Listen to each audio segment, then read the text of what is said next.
The Dark Angel, Book 2, A Gathering of Gargoyles, Chapter 7, Demon Pass. They hurried through the streets of Talis, all but deserted now, for it seemed burned too like Isthmus, kept custom of feasting and sleeping just after sunset. The city gate was bolted fast, the gatewatch gone. The blue-skinned girl and her young man halted in dismay, but Iriel found herself drawn forward by the beast. The heron spread her wings upon the staff, gave a clear wild cry. The vast bolt barring the timber doors, too heavy, far for them to have moved themselves, tripped suddenly and slid on its own. The portals of the city swung wide. Iriel had no time even to draw breath, for the gargoyle was drawing her forward again. Just outside, though, she halted, turning to the heron on her staff. "How have you managed that?" The heron shrugged. She was pale still and feathery, not yet turned again to wood. "I am a messenger. The ancients made me to travel unimpeded, so I can open doors." Iriel made to say more, but the heron glanced at her. "However, it's quite tiring, and by heaven this is an excellent perch. I must sleep." She tucked her bill, shut her eye, and melted again into the hard blonde wood. Iriel heard Nat and Galna draw up beside her. "You are a sorceress," a man's voice said. Iriel turned back, taken by surprise, then realized it was no stranger who had spoken but Galna. Nat stood pressed against his side and staring at Iriel. Iriel shook her head. "I thought you did not speak." Galna met her eyes. "I speak at need." He looked off then up the road. The gates behind them were drawing shut. "We must not linger here." He moved past her and the gargoyle then, his arm still about Nat. The blue-skinned girl glanced back. Iriel heard the soft boom of the closing gates, the great bar sliding into place. Galna and Nat were already 6 paces up the road. Iriel took the gargoyle by the collar and followed them. The road climbed steeply into the hills, crowded on either side with close-spaced trees.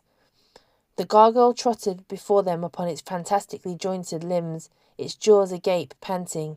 Nat, after a little time, gained the courage and came back to walk beside Iriel. "That girl," she ventured, "the one you told of in the inn, she was you." Iriel looked up surprised, and then she nodded. A half-year gone, she was me." The blue-skinned girl looked down. "What happened in the end?" she asked. "To the Dark Angel." "I overthrew him," answered Iriel, "with the magic cup and rescued a prince that was his prisoner." She looked away, feeling a bitterness of failure at the thought of Irilath. "Or I thought I did." Nat said no more, and they climbed on. After a little time, Galna spoke. "They will follow us very hard at first, I think, but the further into the hills we go, the more reluctant they will be to pursue." Iriel glanced at him, but the young man was already striding on. Nat answered her. "It will be deeper into the night," she said, "and will be close to the Haunt Woods." "What place is that?" "A dire place," answered Nat, "surrounding the Demon's Pass which leads into Zambul. Each year, they say, encroaches a little more upon the rest of Bern, and one day it will cover it all. No one will go there, even by day, for the night haunts live there." "Night haunts?" murmured Iriel. "Frights," Galna replied, glancing over one shoulder. "Weird, ghostly things that roamed the woods long before that day beast of yours appeared." He snorted, chafing his arms. "No one who is not desperate travels this road after dusk." He broke off abruptly with a glance at Nat, and Iriel saw her shivering. "We saw them once," the girl whispered. "Almost 2 years ago. I turned my ankle in the woods late one daylight, not many hours from night, and no one from my village would come look for me." She glanced up, then her eyes on Galna's back. "Only the woodcutter, who had scarcely ever even spoken to me but to teach me a little juggling, once. He took a torch and set out in search of me. They barred the village gate after him." She glanced at Iriel. "We have been upon the road since then. After he found me, we kept ourselves safe with fire till morning came, though we nearly starved. But no nightfall since that time has not seen us safely within some village or inn." "Till now," said Iriel. Nat looked down, fingering the little dirk thrust into her sash. Iriel was silent for a little while. "What is the Demon Pass?" she asked at last. "Oh, the way into Zambul," Galna replied. "This road leads there. A winged demon has settled upon the pass, a stealer of people in the night. He shuns all light save that of Oceanus and the stars." Iriel felt her skin grow cold. "A winged demon," she said. sought after Galna's eyes. A dark angel. The other shook his head. That's not a word we use in Bern. What does he do with those he steals? She pressed. Drain them of lifeblood, drink off their souls? The other shrugged. No one knows. They're not seen again. Some say they become night haunts. There were no night haunts before he came. This demon, Iriel pressed. He is the son of a Lorelei. All I know, Galna replied, is that he first appeared in my grandmother's time. She and her people came over from Zambul not long before his coming closed the pass. They say he overthrew the dark wolf that was the guardian of Bern. The dark wolf, Iriel whispered. Her breath grew quick. Tell me of her. Do you know where she has gone? Galna sighed. I know nothing of her, but what my grandmother spoke of when she was the warden of Bern. There was no demon, there was no haunts.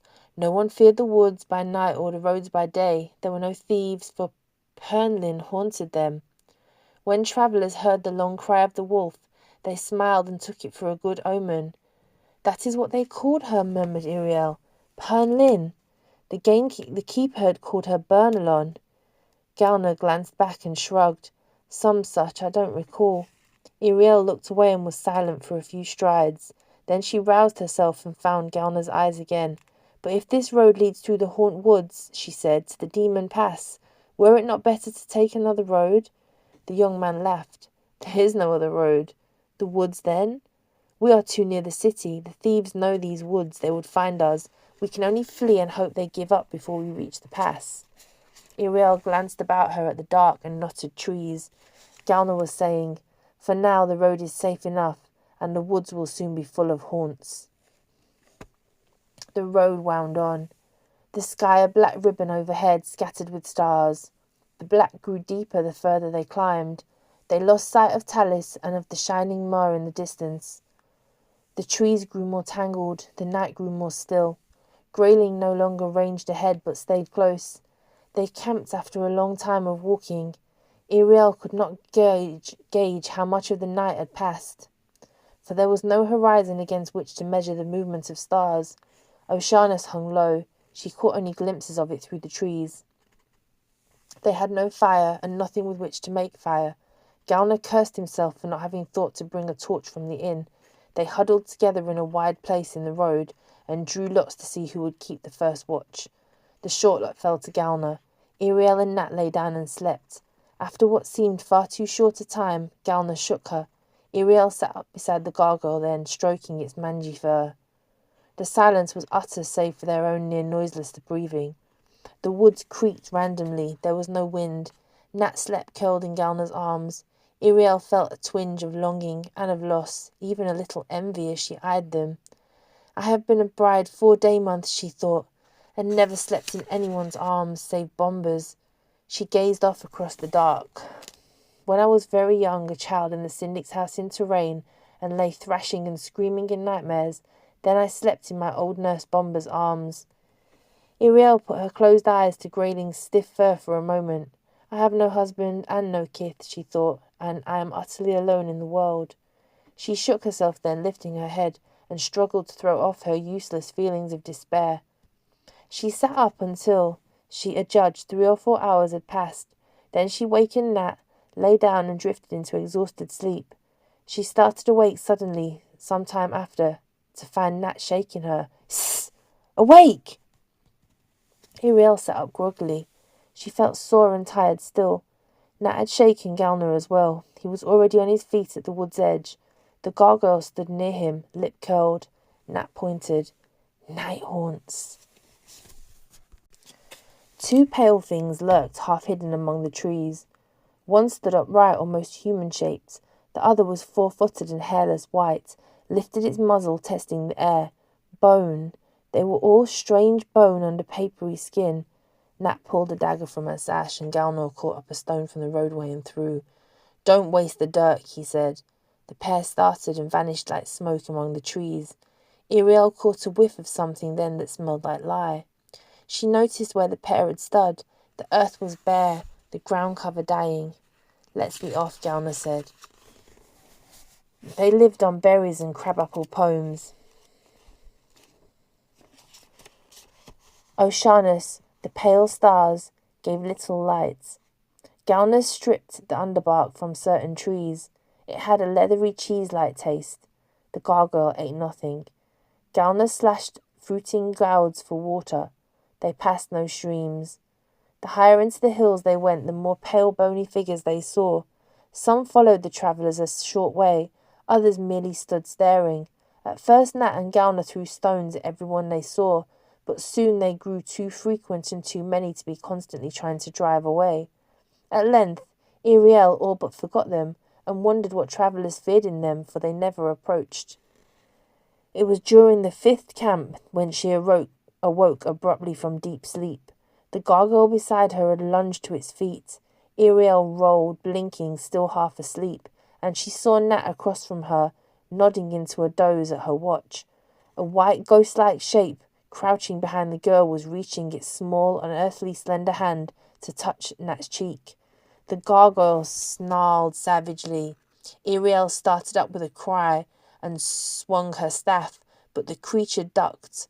Uncannily, it seemed to collapse like a heap of bone. Then it scrambled away, the trees swallowed it, and its long, thready wail wandered through the air. Grayling plunged after it, and Nat shrieked, waking, holding her cheek. "It touched me!" she screamed. Gauner knelt beside her, caught her face in his hands, and Ariel saw blood. He was shaking, his voice shook. "It might have killed you," he cried. Nat burst into tears. "I was so tired, I didn't mean to sleep." Gauner took her in his arms and stood lifting her, carrying her like a child. "We'll stop more often," he said. They broke camp. Nat's had been the last watch. They struggled off along the road again, Nat dozing in Gauner's arms. "It wanted to take something from me," she murmured. "The bleeding won't stop." Ariel remembered the whale's wax she carried and what the innkeeper had called it. She broke off a little from the lump in her pack, and crumbling it, she spread it over the tiny patch on Nat's cheek. The skin was grey there, seemingly unbroken, but oozing blood. "Better," murmured Nat, drifting again. "It doesn't hurt now." When she awoke later, the bleeding had stopped. Gauner set her on her feet. Not long after, the gargoyle rejoined them. Something like bone meal dusted its jaws, and there were scratches on its hide, but they seemed very slight and did not bleed. Not a dozen hours after that, Ariel spotted the first signs of pursuit. They were now very deep into the wooded hills. They had stopped halfway up an uncommonly steep grade, exhausted. Through a break in the trees, Ariel spotted a cluster of flares snaking along the road they'd just travelled, pinpricks of red among the dark, far trees. Gauner nodded. "As I feared, the Irish bandits have come for their beast." They pressed on at once, though Ariel's limbs were as sore as she could ever remember them. The trees around them grew stunted and shriveled. Some had only a thin covering of leaves. Later they passed many with no leaves at all. Food grew scarcer, and the night haunts more bold. Then the trees themselves grew scarce, until beneath their 9th and 11th camps the road ran mostly treeless, with only occasional strands of scrub. The sound of their voices dwindled from whispers to muted nothing. The air so high had grown so thin, the night grew so very cold. Nat and Gauner walked wrapped in a single cloak. Ariel nestled the dust shrimp on the inside of her garment and tied the wide sleeves of her travelling cloak about her arms. Only the gargoyle seemed unaffected. Its strange, strangled voice carried the same as before. The grey beast did not shiver. The night around grew blacker still, the stars above more hoary bright. Oceanus appeared in the heavens again, pale, blue, and brilliant, as the haunt woods fell away. But always when they looked behind, Ariel spotted the clutch of red torches, so that Gauner cursed. "Are they mad? They will not give up until they've driven us into the teeth of the demon himself." They kept a sharp eye out ahead of them, as well as to the rear, but at least the night haunts seemed to have vanished. Ariel wondered if they found the light of Oceanus hard to bear. The torches of the bandits gained ground steadily until at last their fire, low burning and blue now with the thinness of the air, lay barely an hour's distance behind. Ariel could see their pursuers very clearly in the starlight. Gauner paused just for a moment, pointing upward. "The demons pass." Iriel glimpsed the gap in the peaks. She felt her skin prickle. A dark angel waited there. Nat stood clutching Galna's hand. The young man himself looked grim and desperate. The road led only in one direction. The surrounding slope now grown too steep to let them turn aside. Iriel and the others climbed towards the pass. The torches of the bandits were gaining below. Galna and Nat, their breathing shallow, were using their hands to help them climb. Iriel clutched her staff in one hand, the collar of the gargoyle in the other. She saw a stone building above them at the mouth of the pass, and Galna nodded. Used to be the garrison and tax house, he said.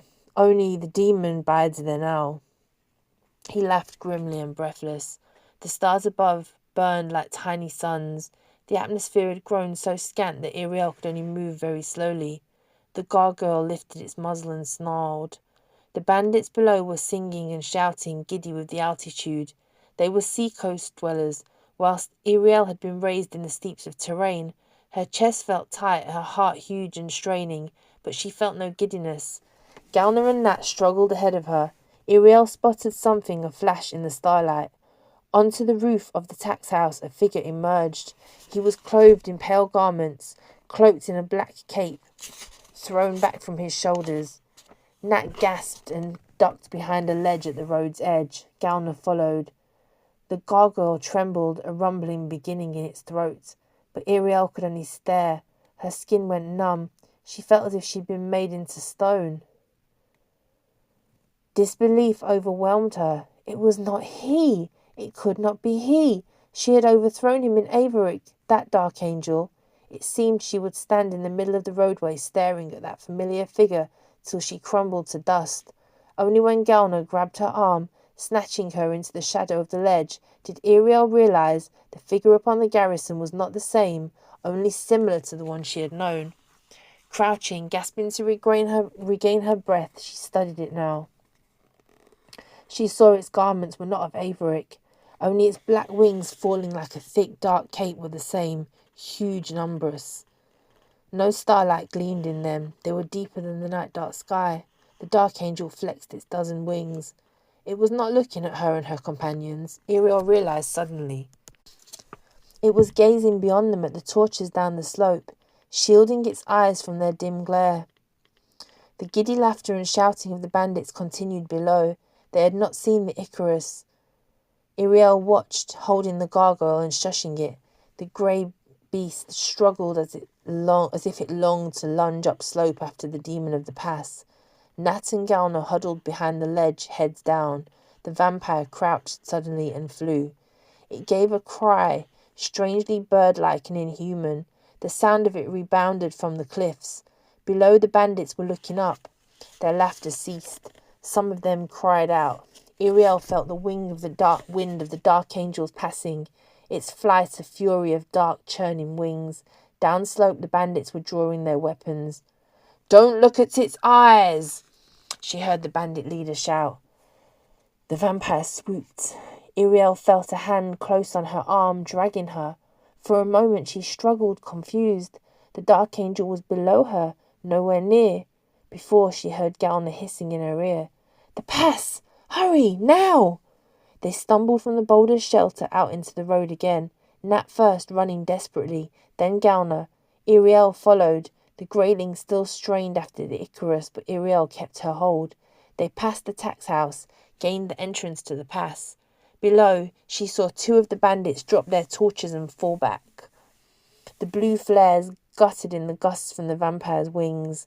The dark angel swooped, fainted, then seized one of the thieves by the wrist, disarming him. The dark angel hoisted the unarmed man aloft. Iriel cried out, halting. Those bandits who had fallen back rushed forward now, their blades catching the starlight in gleams. The vampire hovered just above their reach as if mocking them. It was their captain that it had seized. Galna caught Iriel's arm again. "Come! Come on while we may!" "But the bandit lord!" cried Iriel. "He's lost!"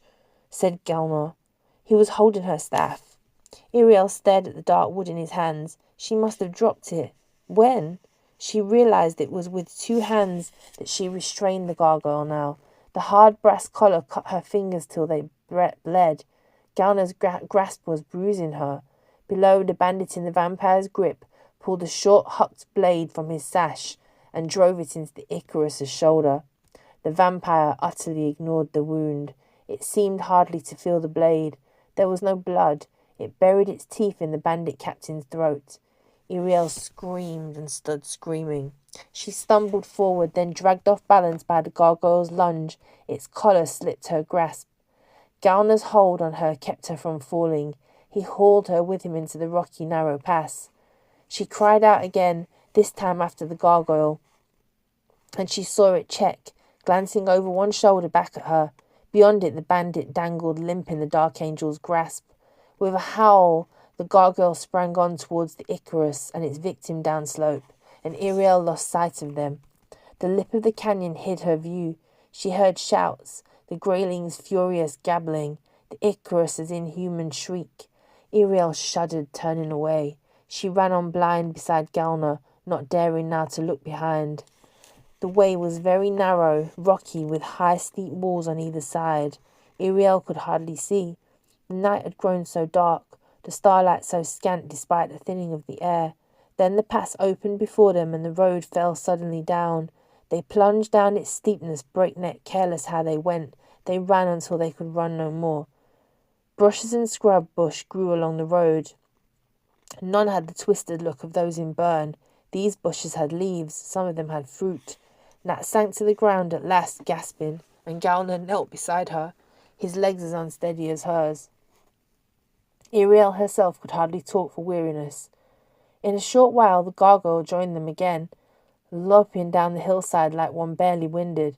Handfuls of fur had been torn from his shoulders, and from its jaw dangled a ravel of dull grey cloth.